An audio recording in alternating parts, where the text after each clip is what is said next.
Tomato দিয়ে কাঁচা আম দিয়ে ফ্যান দিয়ে টক তরকারি। আর এই টক তরকারিটা কীভাবে রান্না করলাম সেটা আপনাদের সাথে শেয়ার করব। না টেনে চলুন দেখি।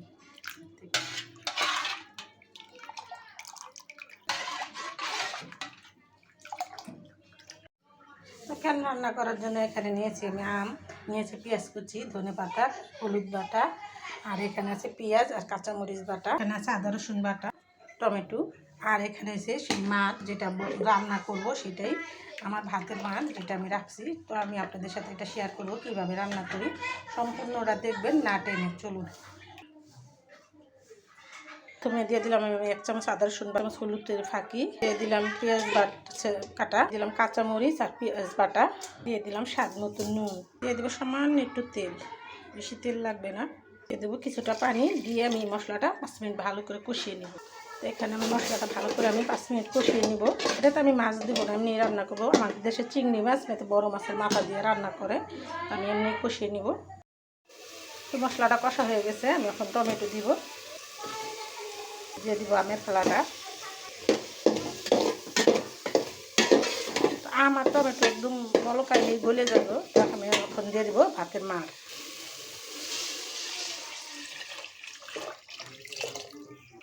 তো এটা আমি আরও 10 থেকে 15 মিনিট জাল করব। কী কী মশলা উপকরণ দিয়ে কীভাবে রান্নাটা করলাম আপনাদের সাথে ফুল ভিডিওটা শেয়ার করলাম। না টেনে দেখবেন, একবার হলো এটা রান্না করে খেয়ে দেখবেন। স্বাস্থ্যের জন্য ভালো, যাদের সর্দি জ্বর আছে তাদের জন্য অনেক উপকারিত একটা খাবার।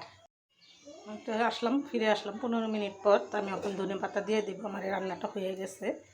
তো এই রান্নাতে আমি কী কী মশলা উপকরণ দিলাম সম্পূর্ণটা তো আপনাদের সাথে শেয়ার করলাম। দেখেন কত সুন্দর হয়েছে রান্নাটা। আমরা আমাদের কুমিল্লার বেশিরভাগ মানুষই এটা রান্না করে খায়। শরীর খুবই ভালো লাগে। গরমের দিনে একটু ঠান্ডা লাগে শরীরটা।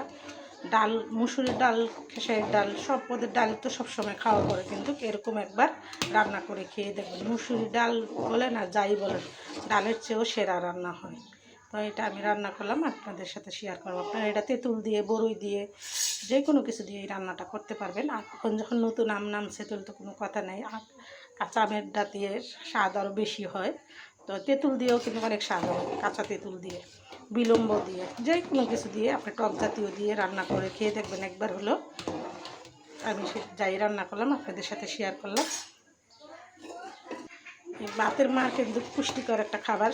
সম্পূর্ণ ভাতের পুষ্টিটাই মারের মধ্যে চলে আসে। আমি সেটাই রান্না করলাম।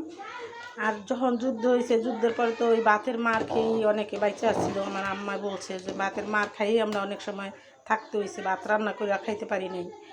এদিকে যুদ্ধ, এদিকে যদি ভাত রাঁধছি অনেক সময় ভাতের পাতিল শুদ্ধা ফালাই থুয়ে দিয়ে দিছি। তো আপনাদের সাথে আমি সব কিছুই শেয়ার করলাম। আপনারা এরকম করে একবার হলে রান্না করে খাবেন। আর ভিডিওটা বড় না করে আমি এখানে রেখে দিলাম। আসসালামু আলাইকুম।